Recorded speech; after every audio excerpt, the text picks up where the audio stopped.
Alright, today I'm going to go over my losing trade and how to deal with a loss. And I'm also going to talk about why it was a losing trade and all of that good stuff. So, yeah, obviously, like, losing days are just part of the game. You're never not going to win. If you have a 100% win rate strategy, you're definitely not trading. It's impossible. It's not impossible, but you have to be really good. So, starting off here on the daily time frame, there's not really much happening. We're kind of just consolidating in this range right here. Not a lot of movement going on, so I don't really have a bias just based off that. But I do notice on the daily, there's daily highs up here. Whoops. There's daily highs right here. There's daily lows right here. More daily lows right here, but for now those are the closer daily highs and lows. As you can see, price is literally right in the direct center of these two. So yeah, my bias isn't really that crazy, bullish or bearish. I'm just kind of mixed. We also do have this fair value gap that's holding strong right here on the daily. This fair value gap right here, right, but we also have another fair value gap that's bullish that just had a reaction out of, but we're still consolidating in between the two ranges. So yeah, not really too heavy on selling or buying yet. And as you can see, looking at the 4 hour, we're just in the same exact spot. Right, price is consolidating, and so right now I'm just looking honestly for a sweep. Whichever liquidity sweep happens first is what I'll take my daily bias off of, just because of the amount of consolidation that's happening. Right, price is not moving at all. So also on the 4 hour, there's these 4 hour highs right here and these 4 hour lows right here. Right, so these are all four of these are areas that price could react off of. We did just get an inverse of this 4 hour fair value gap, which is giving me kind of confirmation that price is gonna maybe push up here and take out these highs right here and then go down. So right now, yeah, I'm just waiting to see what happens. I'm pretty sure I'm in class right now, actually. Here soon I go to class, so we'll skip over to the hourly. Oh yeah, and also the news for today. Let me see. Today is Tuesday right here. Alright, yeah, so this is the news today. There's red folder news at 8 my time, and the rest is yellow folder FOMC, so it's really not that bad. It's pretty decent news for good price action, and this is pretty good stuff to trade in, right? You can kind of just tell by the sweeps where price is going to go. So we've got that happening, and looking at the hourly now, I'm on the hourly. We have these hourly lows, right? I only use daily, 4 hour, and hourly for liquidity and take profits and entries and stuff like that. We have these hourly lows, hourly highs right here, this hourly fair value gap right here, right there, but we also did just get an inverse, so I'm thinking price is gonna come up just a little more, right, just up to here a little, sweep those, dump down. Okay, so that's what I'm thinking is gonna happen. So yeah, on the hourly, not really seeing much. We get a break of structure right here on the hourly, but that's not really meaning a lot to me because it's pre-market. So then we scroll down to the 30-minute, and we have this 30-minute fair value gap right here. Price could have a reaction off of, right? We also have a 30-minute break of structure, and the EMAs are about the 9 and 20 EMA are about to cross the exponential moving averages.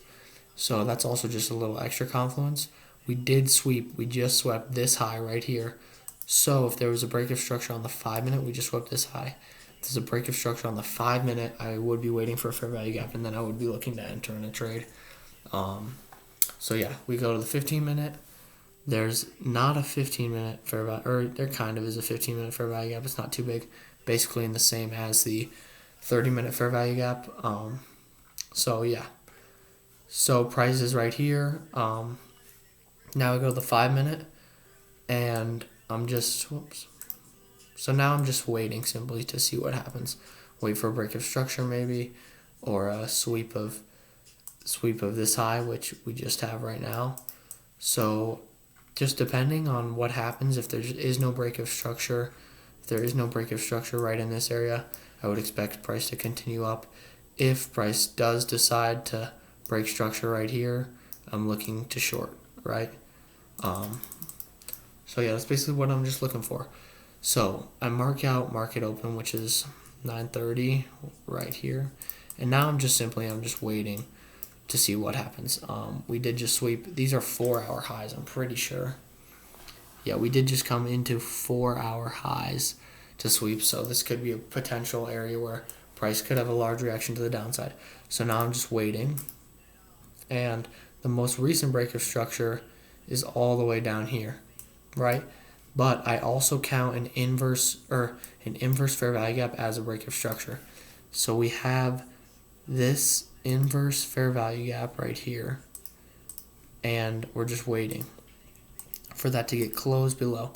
So right there we get confirmation of a break of structure. We have a 4-hour liquidity sweep. We just swept these highs, filled all of the sell orders that people had placed in this area, and a break of structure. So right here I'm looking for positions to sell, betting the market's going to go down. So we get that inverse fair value gap, and I'm in class right now though till about 10 like 20, right? I'm not able to trade until right here, sadly, right? So I'll just keep that there in mind, and so we'll just let price play out.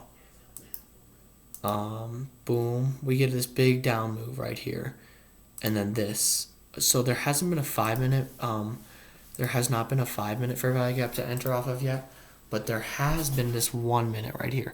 If I was on not having class, this would have been a perfect entry. I would have entered here, stops just above these highs, and then it would have targeted these hourly lows right here, 1 to 3. That's a perfect risk to reward.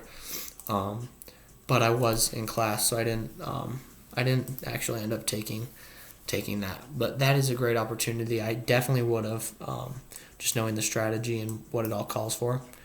So, yeah, let me get rid of that. All right, so inverse fair value gap right there, which also signifies a break of structure. The most recent low too is also right here, so it's about to get broken below. So I'll just let this play out.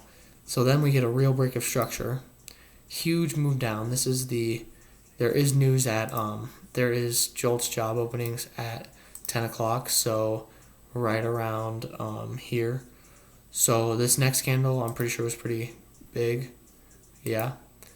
Oh, that's the candle right there. That's the 10 o'clock candle, as you can see.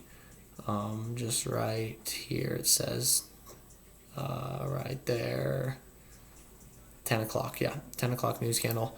That's why you don't trade news right there. So this is the first real 5 minute fair value gap I let price go one more. This is the first real 5 minute fair value gap after the liquidity sweep and break of structure right here. Right, that's the first real 5 minute fair value gap. Let me get rid of this. So I'm still thinking, I'm like, yeah, maybe this will work. So I'm gonna wait for price to pull back into this fair value gap right here, and then enter. So it can fill all the orders in here, fill all the sell positions, stop out the buyers, and then dump further down. So right now I'm just waiting for price to come back. We get this move right here, and looking at the 1 minute, I was looking at the 1 minute, and I almost entered right here. I almost entered, but it didn't come. Price just didn't come far enough in here for me to consider entering, so I was just waiting, being patient, and I ended up missing that entry. Whoops. I ended up missing that entry. So now I'm just waiting for price to come somewhere in here, right? Could be over here maybe. I'm just waiting. And yeah, this takes a lot of patience and discipline. And here's another part. We swept these hourly lows. So now I'm not as heavy bearish on selling, but I still will sell if it comes up into here. But I'm not too heavy. We did just sweep the lows. So yeah, price targets liquidity. That's how the markets move. And we just had liquidity here, run down, liquidity here, so we could expect another run up. But I'm still waiting for this 5-minute fair value gap to hold strong because, as I said earlier, this is the first 5-minute fair value gap off of the 4-hour liquidity sweep. So I'm waiting. Oh yeah, here's where it almost taps in actually. This right here is where it almost taps in. And I almost sold there. This is where it didn't come far enough in for me to actually be like, you know what, I'm going to sell right here. I wanted it to come maybe just to like, I wanted it to come maybe just to like right here, right? Just to really push in here and get the orders filled. But that didn't happen, so I didn't take the trade. So yeah, now I'm just waiting still. And if I would have taken the trade here, right, instead, right, if I didn't take the trade, I would have put my stops right there, targeting a 1 to 2. So like right there, just targeting 1 to 2 is safe for me, and it keeps my win rate going. Not my win rate, but I win more often, so it's better on my like psychology. So yeah, if I did do that, as you can see, I definitely would have moved my stops to break even here, and I would have ended money on the day, but I didn't. I'm still not in the trade because I'm waiting for it to kick further into this fair value gap, fill the orders and dump, and that hasn't happened yet, right? So yeah, I'm just waiting. Oops. And now here's the good part. Okay, boom. That's what I'm talking about. See how it comes? This wick right here comes right into the fair value gap, just like I was talking, right where I wanted it to go, right? So let me just backtrack this just a second, okay? Right there. And my stops right here. Right. So now let me go to the 1 minute. And on the 1 minute right here, I'm still waiting for price to come up. We get this move up right here, move up, boom. I enter short right here, right? That's where I enter short. I put my stop loss right here. Whoops. Right here. That was about a $2,000 stop loss. Take profit was all down at this 1 to 2. That was like about 4,000. And so yeah, I took a short position right there, betting the market's gonna go down. So now I'm in this trade right here, and we'll let it play out. We get this move down, right? And now we're moving down. I move my stops just above this high, just to be safe, right? We're in the green. I'm up money. I'm just gonna move my stops above this just to be safe. Maybe price will come up and do a miniature liquidity sweep, right? Just barely come past it right there and then down, right? So I just put my stops just a little bit above it, nothing too crazy, and I just let price play out, right? Price comes back up in here, and boom, just like that, I got stopped out because my stop loss was right there. My stop loss was right above the most recent high, but just because I want to have good risk management, right? I didn't want to, if I'm in the green, I'm going to move my stop loss to a place that makes more sense, like where the reaction out of the fair value gap just happened, like the most recent high. So I wait here, boom, get stopped out, and then as you can see, if we let price go, right, we do come down. I would be up a good amount of money. I probably definitely would have moved my stops to this fair value gap right here.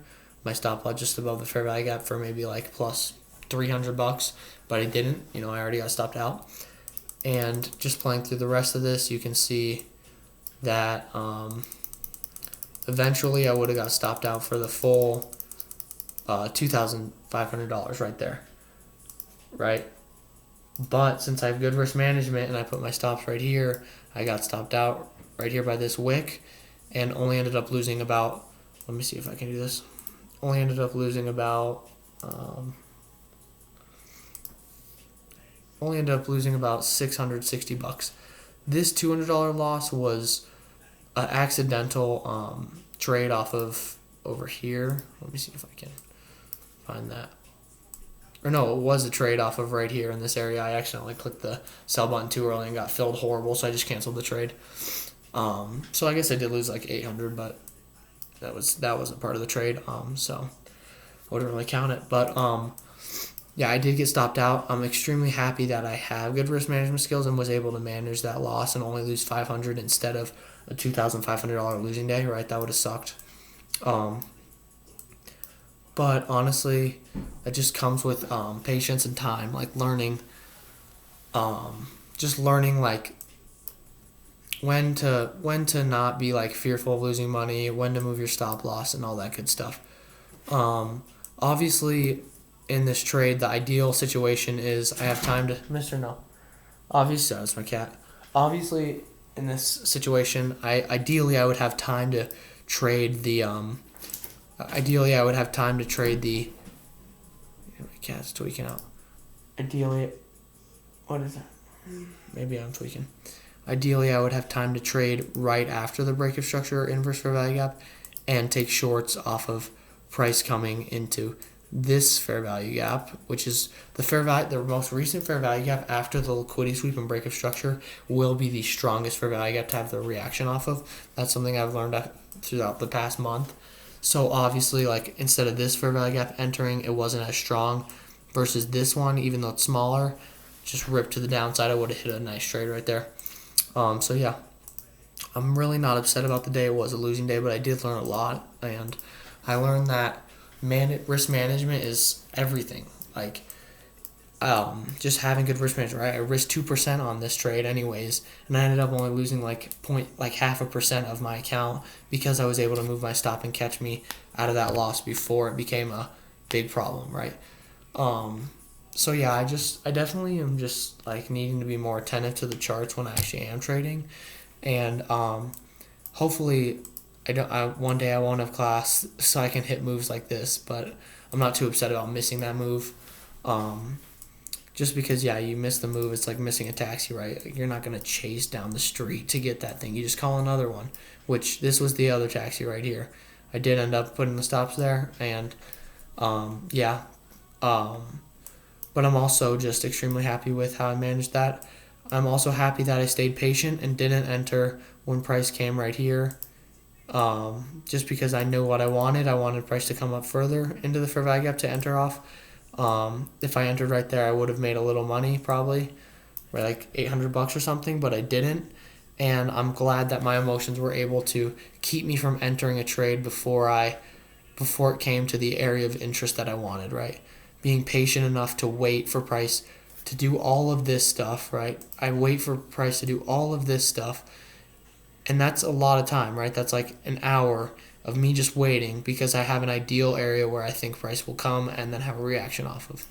And so I'm just extremely happy that I was able to stay patient enough to actually do that and execute here. Lost $500, but it was a great learning day.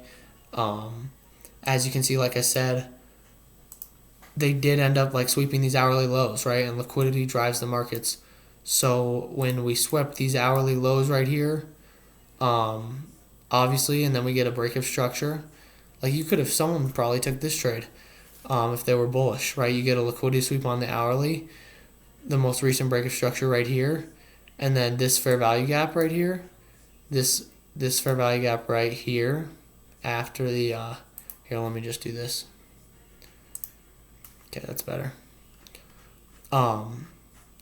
Right, so like we get the liquidity sweep right here, break of structure right here, fair value gap right here, right? Fair value gap right here, and then price comes in with this wick. I'm sure someone put a buy position in right there, and and price went I can't do this. And price went up, right? And we can let price continue. And yeah, continues to go up. It's probably going to fill this right here and then have a reaction up. Fill this fair value gap. I'm not too sure though. Kind of, not really. Came into the fair value gap in order block and never really disrespected the order block though with the closing candle. But yeah, I'm sure there's many ways you could have traded today. I also used the dollar. Let me go here. Right, I used the dollar index to help me decide whether or not to go long or short because let's see here. Right, price right here swept these lows from all the way over here. These are like daily lows. Price swept daily lows, and I was like, okay, that means price is probably going to go up on the dollar, which means on gold price is probably going to go down. That was another really good reason to my to this move right here happening, the downward move to catch. It was pretty obvious. It was in broad daylight. I just didn't have the time. I guess I wasn't able to catch the move at the peak and sell at the previous opposing liquidity pool. But yeah, I definitely need to start using the dollar more as another confluence and just putting more time into it because it really does tell you a lot of what is going to happen. Like as you can see, we have this down move right here, and then when the dollar comes, we have this up move right here, like perfect opposites. And then right here on the dollar, we swept these highs right here on the dollar, and then what happens? Price continues down, and then we go over here. It's the exact opposite for gold. We sweep these lows right here, and then what happens? Price goes up, right? So I definitely need to be using the dollar more in confluence or in like opposite confluence with gold, if that makes sense. And yeah, not a bad trading day. It was a loss, but I'm able to accept it with no emotions really. I'm just happy with my patience and the way I traded that. Strategy definitely works, especially after making these videos over and over. You see the strategy working. And yeah, that's basically all I have. Tomorrow I probably won't be trading. I think it's a lot of red folder. Powell speaks at 1:45. All this other stuff happens. Red folder at 8:15. Red folder at 10. So maybe in between those hours, but we'll have to see. My cat is going crazy right now. So yeah, basically that's all I have for the trade today. And don't forget to like and subscribe.